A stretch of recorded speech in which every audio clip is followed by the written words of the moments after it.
आज इस वीडियो में हम राजस्थान में जनजाति आंदोलन व समाज सुधार का अध्ययन करेंगे। जनजातियों की अगर हम बात करें तो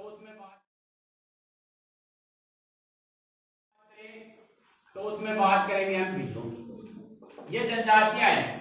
अगर हमें राजस्थान की बात करें तो ये जो नीचे वाला जो एरिया है, डूंगरपुर, बांसवाड़ा वगैरह है, पहले इसका नाम यहाँ पर इंटरे, विजयनगर, मालवा, है ना, ये नाम थे यहाँ पर। तो इस एरिया में ये जनजातियां रहा करती थी और ये अपने सामाजिक और आर्थिक क्षेत्रों में बड़ी सजग थी। अगर कोई यहाँ पर इनके हमला कर देता था, ये परंपरावादी व्यक्ति थे, अगर जो भी इनका परंपरावादी जो भी दृष्टिकोण है उसके अंदर कोई परिवर्तन करने की कोशिश करता तो निश्चित रूप से ये इनके विरुद्ध हो जाते, चाहे वो फिर मराठाई हो चाहे फिर अंग्रेज हो, कितनी भी बड़ी शक्ति हो। हुआ ये कि जब अंग्रेजी शासन आ गया तो इनको खेती करने के लिए बाध्य किया गया, इनसे बेकार ली जाने लगी और जंगलों में इनके अधिकार को छीन लिया गया। ये जंगलों के राजा थे। कर्नल जेम्स टोड है, इन्हें जंगल शिशु कहेंगे, वन पुत्र और जंगल शिशु, इसने नाम दिया इनको।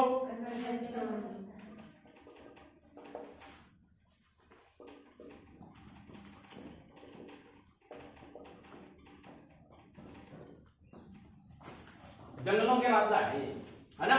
तो अगर हम बिल्लों की बात करें, बिल्लों को हम देखते हैं सबसे पहले तो इनकी उत्पत्ति कहते हैं जी बिल्ला शब्द से हुई है। सबसे पहले जो हरिश्चंद्र की क्या थी जी, बाण भट्ट, उसमें देखने को मिलता है कि संस्कृत का जो ग्रंथ साहित्य है उसमें सबसे पहले ये नाम आया था, लेकिन इसका नाम का सबसे पहले उल्लेख मिलता है कथा सरित सागर में। कथा सरित सागर किसकी है?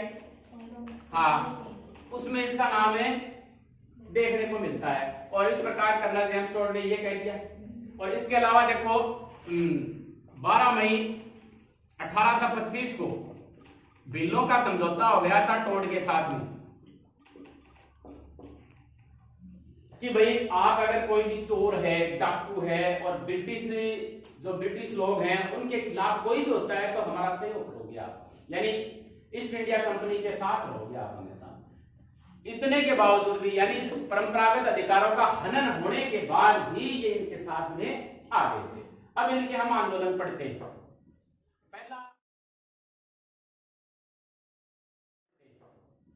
पहला जो मुख्य है गुरु गोविंद गुरु। देखो इसने 1883 के अंदर संत सभा की स्थापना की।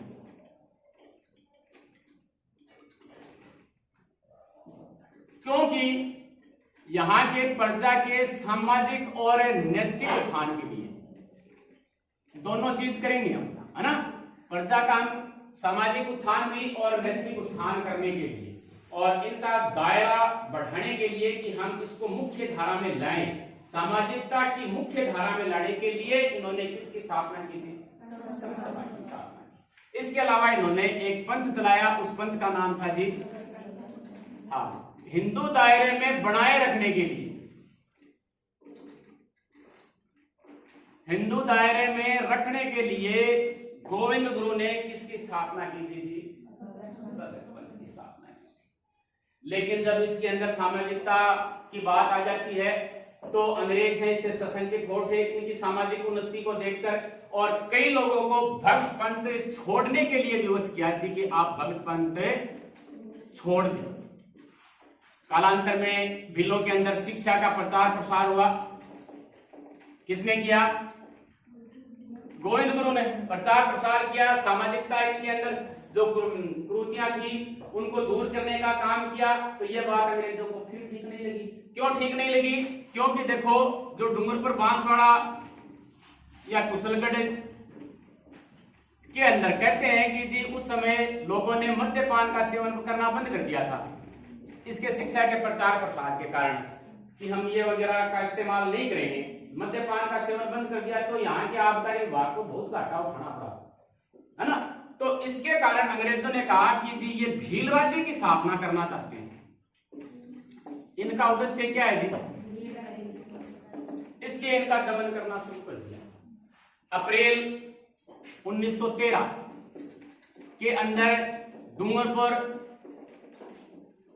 के द्वारा, प्रशासन के द्वारा पहले इनको गिरफ्तार कर लिया जाता है और फिर इन्हें छोड़ दिया जाता है। तो फिर ये चले जाते हैं जी मानगढ़ की पहाड़ी, जो कहां है, इसी एरिया में, यहां पर इधर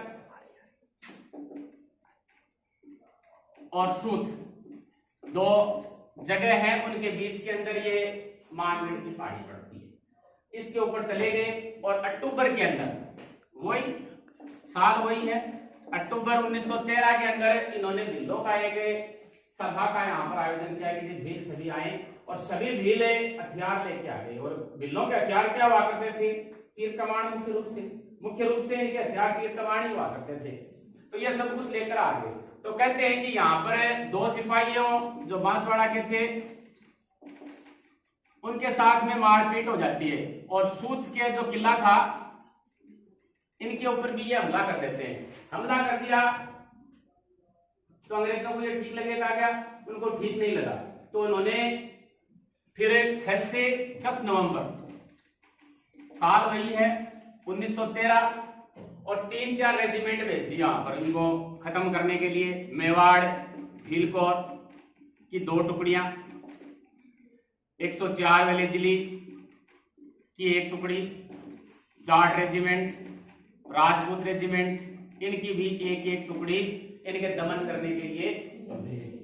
और जब यहाँ पर ये सभा का आयोजन कर रहे थे तो कहते हैं कि जी 1500 से अधिक भील इसके अंदर मारे जाते हैं मानगढ़ की पहाड़ी। तो ये जो आंदोलन है ये किसने चलाया था, गोविंद गुरु। और गोविंद गुरु को यहां से पकड़ के 10 वर्ष के कारावास की सजा हो जाती है। इनको पकड़ लिया जाता है और कारावास की सजा सुना दी जाती है। जबकि देखो जो गोविंद गुरु थे वो अहिंसा के पुजारी थे, क्योंकि इनका जो ध्वज था वो कैसा था, सफेद यानी श्वेत ध्वजा था, जो किसका प्रतीक होता है, अहिंसा का प्रतीक होता है। ये कौन सा आंदोलन है, भक्त आंदोलन। देखो इनका कोई राजनीतिक महत्व नहीं था, ये कोई राजनीतिक महत्व नहीं था, सिर्फ अपने समाज में ही उन्नति चाहते थे और ये भी ब्रिटिश लोगों को पसंद नहीं है। अब इसके बाद में ये थोड़े ठंडे पड़ जाते हैं और एक अन्य आंदोलन आएगा, एकती आंदोलन, और इसका नेतृत्व करेंगे मोतीलाल तेजावत।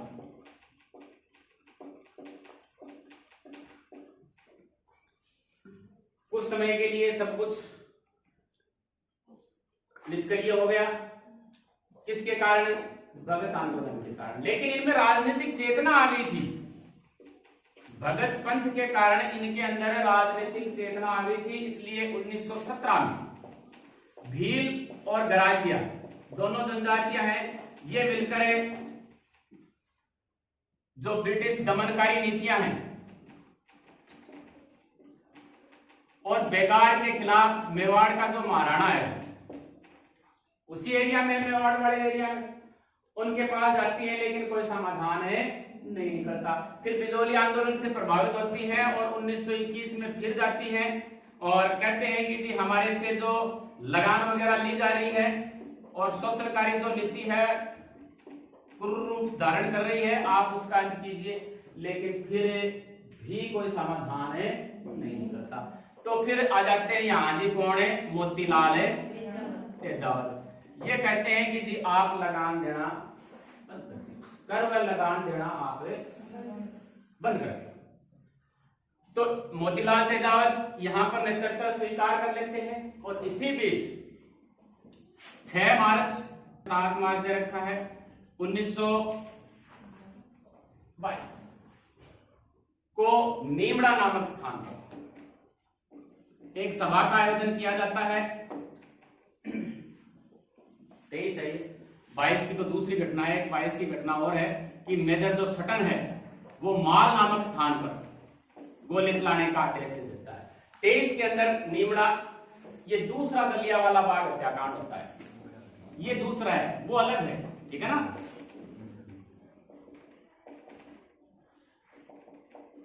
यहां पर ये सभा हो रही थी और 1200 भील यहां पर मारे जाते हैं। नीमड़ा नामक स्थान पर 1923 1200 से अधिक बिलों की। हाँ, तो उसके बाद में 1929 में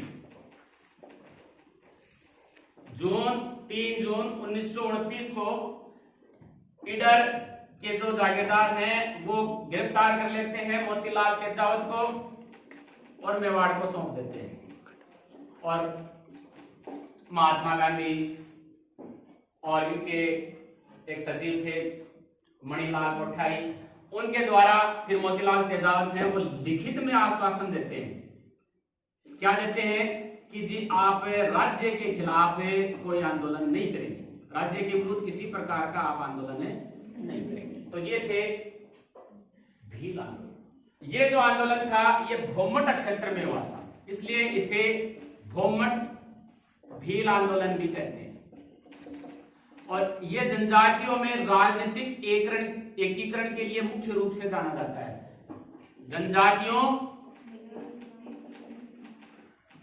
में राजनीतिक जागृति के लिए जो आंदोलन जाना जाता है वो कौन सा है जी? भोमट भील आंदोलन या एकी आंदोलन के नाम से प्रसिद्ध है। ठीक है, ठीक है। अब चलते हैं मीणाओं के अंदर। मीणा को 1924 को जयराम पेशा को घोषित कर दिया। जयराम पेशा को मतलब जन्मजात अपराधी जाति है, जन्मजात अपराधी। पहले देखो इनका चोरी वगैरह करने का काम हुआ करता था, तो इसके कारण ही किसने कह दिया? ब्रिटिश सरकार ने।